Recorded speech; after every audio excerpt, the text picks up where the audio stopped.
আসসালামু আলাইকুম। ভাই কেমন আছেন? জি, আলহামদুলিল্লাহ ভালো আছি। আপনাকে দেখে তো অনেক ভালো লাগছে।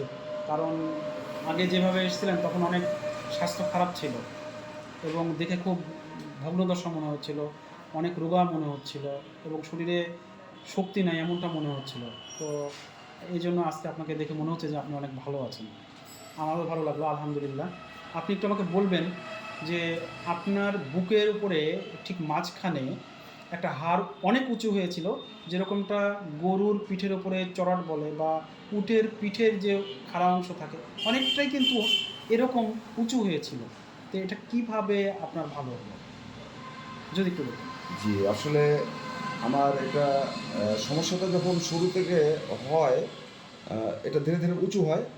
তো আমার শ্বাস-প্রশ্বাস নিতে দীর্ঘশ্বাস নিয়ে আরকি শ্বাস নেওয়া লাগতো। আ সঠিকভাবে আমি শ্বাস-প্রশ্বাস নিতে পারতাম না। আর ডান সাইডে একটু পেইন করতো। তো এটা নিয়ে আমি আসলে মেডিকেলে ডাক্তারের কাছে দেখালাম। তো ওখান থেকে বুকের এক্স-রে দিল।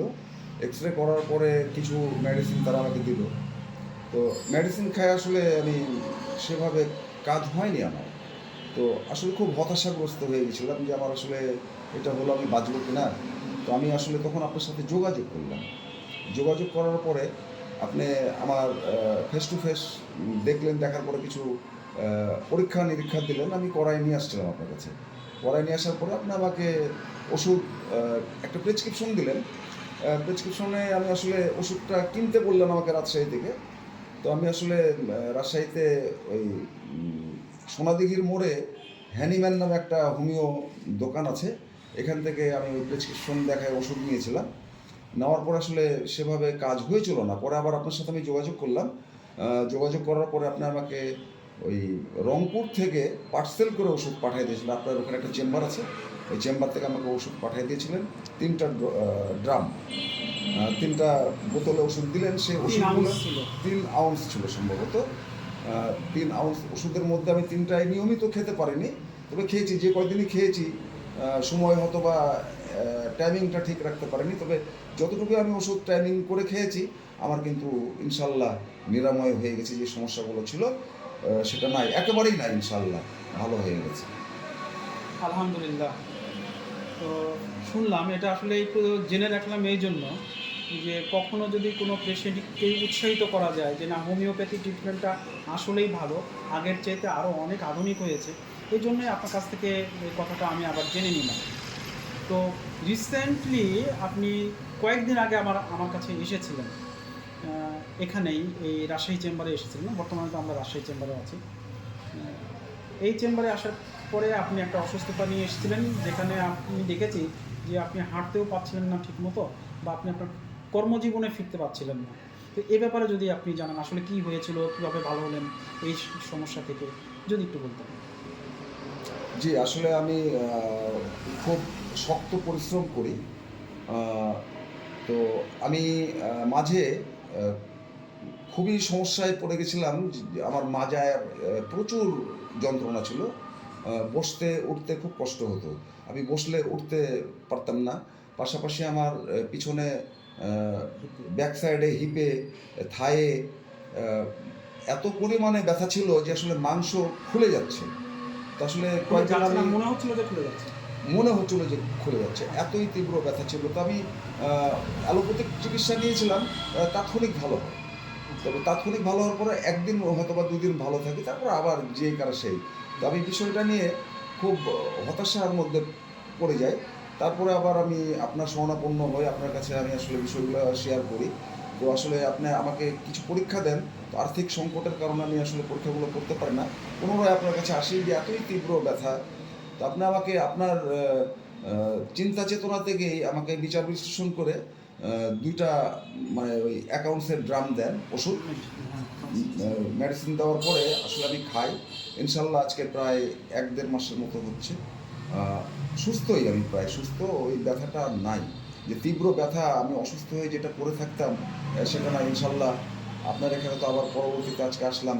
যে আসলে আমি অনেকটাই সুস্থ হয়ে গেছি, এটা একটু আসলে শেয়ার মেডিসিন কি আপনার শেষ হয়ে গেছে? না, মেডিসিন অল্প আছে, যেটা হয়তোবা 5-7 দিন যাবে, এই কারণে আপনার সাথে আপনি কি মনে করছেন যে আরো মেডিসিন লাগবে, আরো সুস্থ হওয়া দরকার আছে? না, আমি আসলে অনেকটাই সুস্থ হয়ে গেছি। আমি আজকে আসলে আপনার সাথে বিষয়টা নিয়ে শেয়ার করলাম এই কারণে যে নেক্সট আমাকে কোনো মেডিসিন লাগবে কিনা, আর যদি লাগে এটা আপনি দিবেন বিধায় আপনার সাথে আমি শেয়ার করতে আসলাম। আপনি যদি মনে করেন যে আপনি পুরো সুস্থ হয়ে আছেন, তাহলে তো মেডিসিন লাগবে না, এটা ব্যাপার।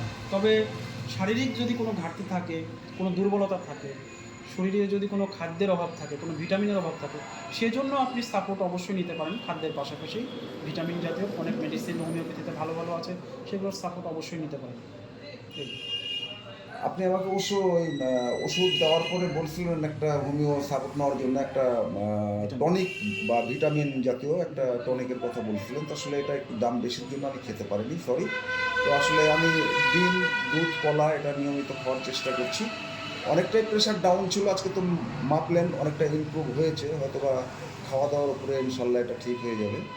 তো সব মিলিয়ে আসলে হোমিওর প্রতি আমার আত্মবিশ্বাসটা কম ছিল। তো আসলে আমি ওই আমার বুকের যে সমস্যাটা হয়েছিল, এটার পরে এতটাই হোমিওর প্রতি আমার একটা বিশ্বাস এসছে, আমি পরবর্তীতে মাজার জন্য যে ওষুধটা নিয়েছি, এটা তো ইনশাল্লাহ আমার নিরাময় হয়ে গেছে। আলহামদুলিল্লাহ, আমি হোমিও নিয়ে অনেকটাই এখন সুস্থ আছি এবং হোমিওর প্রতি আমার আলাদা একটা ফেদ তৈরি হয়েছে। আপনার এই সাক্ষাৎকারটা যদি সচেতনতার জন্য এবং মানুষকে হোমিওতে চিকিৎসা নেওয়ার জন্য উৎসাহিত করার উদ্দেশ্যে কারো কাছে আমরা এটাকে প্রচার করি বা দেখাই, সেক্ষেত্রে তাদেরকে বা সেই অডিয়েন্সকে বা সেই দর্শকদেরকে আপনি কি বলবেন? আমি আসলে এটাই বলবো যে অনেকের ভ্রান্ত ধারণা থাকে, অনেকেই আমাকেও এরকম ভ্রান্ত ধারণা দিয়েছে যে আসলে লং ট্রিটমেন্ট বা আসলে হোমিওতে পুরোপুরি সুস্থ হয় না। আমি যেটা দেখলাম যে আমি অ্যালোপ্যাথিক চিকিৎসা নিয়ে যে সমস্যাগুলো সমাধান হয়নি বা আমি সুস্থ হতে পারিনি, এই হোমিও চিকিৎসা নেওয়ার পরে আমি আসলে সম্পূর্ণ সুস্থ হয়ে গেছি। তো আমি আসলে সবার উদ্দেশ্যেই বলবো, অডিয়েন্সের উদ্দেশ্যে বলবো যে আপনাদের যদি কোনো জটিল এবং পুরাতন কঠিন রোগ থাকে, আপনারা হোমিও শরণাপন্ন হন। হোমিও বিশ্বাস করে যদি আপনারা এই মেডিসিনটা ব্যবহার করতে পারেন, ইনশাল্লাহ সুস্থ হওয়া সম্ভব। আল্লাহ যদি রহমত করে, হোমিওর প্রতি আপনারা বিশ্বাস রাখতে পারেন। বিশ্বাস করে হোমিও ব্যবহার করতে হবে, ইনশাল্লাহ সুস্থ হয়ে যাবেন। আমি হয়েছি, এটা আমি বাস্তব প্রমাণ। তো আলহামদুলিল্লাহ, আপনার কথা শুনে আমাদের ভালো লাগলো। আশা করি যে যারা আপনার এই ভিডিওটা দেখবে বা শুনবে তারা উৎসাহিত হবে এবং হোমিও সম্বন্ধে ভ্রান্ত ধারণাটাও তাদের দূর হবে। তবে আপনি বেশ কয়েকবার আমাদের চেম্বারে এসেছেন। আমাদের রিসিপশনের পাশে যে পেশেন্ট বসার জায়গা আছে, সেখানে অনেক পেশেন্টকেই আপনি দেখেছেন। তো আমি আপনার মাধ্যমে একটু জানতে চাই যে কী ধরনের পেশেন্টগুলোকে আপনি আপনার চোখে দেখেছেন এবং তারা কতটা কিওর হয়েছে বা কতটা খারাপ অবস্থায় ছিল বা তারা চিকিৎসা সেবা ঠিকমতো পেয়েছে কি না, এ ব্যাপারে যদি আপনি আমাদের একটু বলতেন তাহলে দর্শকরা উপকৃত হতেন। আসলে আমি আপনার যখন এই ঠিকানা পাই, তখন আপনার নাটোরে আর রংপুরে আপনি তখন এই 2 চেম্বারে বসতেন। তো এখন তো বর্তমানে রাজশাহীতে বসছেন। তো আমি আপনার এক পুরাতন পেশেন্টের কাছ থেকে আসলে এই তথ্য পাই যে হোমিও চিকিৎসায় আহ, যে কোনো জটিল কঠিন রোগ নিরাময় হওয়া সম্ভব। তো যে আমাকে তথ্যটা দিয়েছিল, তার একটা জটিল সমস্যা ছিল, ব্লাড ক্যান্সার, সম্ভবত ব্লাড ক্যান্সার। তো তার সেটা ভালো হয়ে গেছে। সে আমাকে তথ্যটা দিল যে আপনি এই ব্যাপারটা নিয়ে এই ডাক্তার সাহেবের সাথে যোগাযোগ করতে পারেন। তো আমি ওনার কাছ থেকে একটা কার্ডের মাধ্যমে নাম্বারটা পেলাম, আপনার সাথে যোগাযোগ করলাম।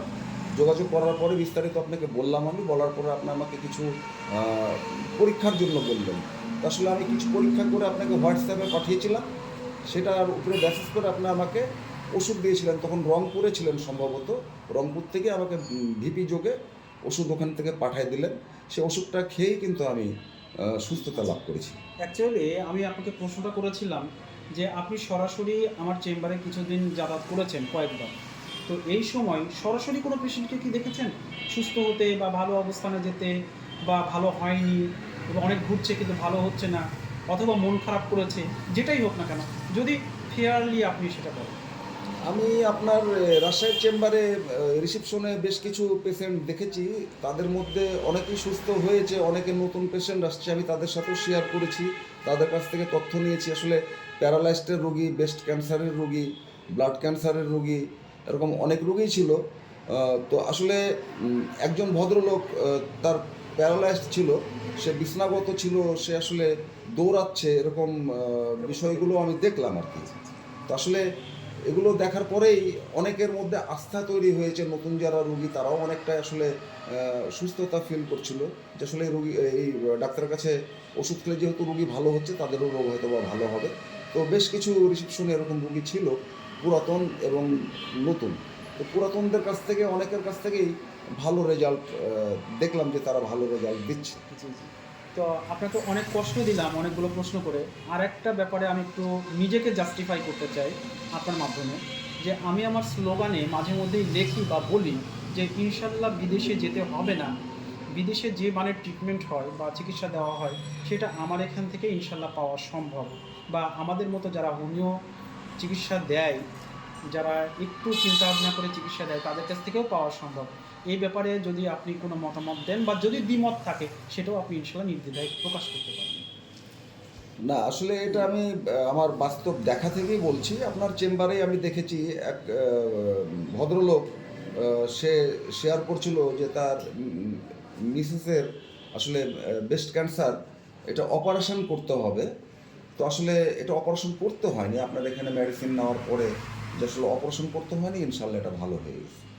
যাক, আপনার একটা উদাহরণ থেকেই ইনশাল্লাহ স্পষ্ট হয়ে যায় যে না, আল্লাহর রহমতে আমরা ইনশাল্লাহ ভালো ট্রিটমেন্ট দিচ্ছি। তবে এটা যদি কেউ মনে করেন যে হয়তো দুই একজনের ক্ষেত্রে, তো আমি সবাইকে বলবো যে অপারেশনটা তো যে কোনো মুহূর্তেই করা যায়। আমি সবসময় বলি যে অপারেশনটা টাকা থাকলে পরে রাত্রে দিনে যে কোনো মুহূর্তেই করা সম্ভব। একটা অপারেশন করে একটা অঙ্গকে বাদ দেওয়ার আগে একটু চেষ্টা করে আমরা দেখতে পারি যে ওটা রাখা যায় কিনা। কারণ একটা মেয়ের ব্রেস্ট হারায় গেলে তার লাইফটা বাতিল হয়ে যায়, জরায়ুটা হারায় গেলে তার জীবনটা অসহনীয় যন্ত্রণার মধ্যে দিয়ে কাটাতে হয়। তো এরকম পরিস্থিতিতে যাওয়ার আগে একটা চেষ্টা করে নেওয়াটাই বেটার, এটাই আমাদের স্লোগান। তো আশা করছি সবাই ভালো থাকবেন, সুস্থ থাকবেন, এই কামনা করে আজকের সাক্ষাৎকারটা শেষ করছি। আসসালামু আলাইকুম।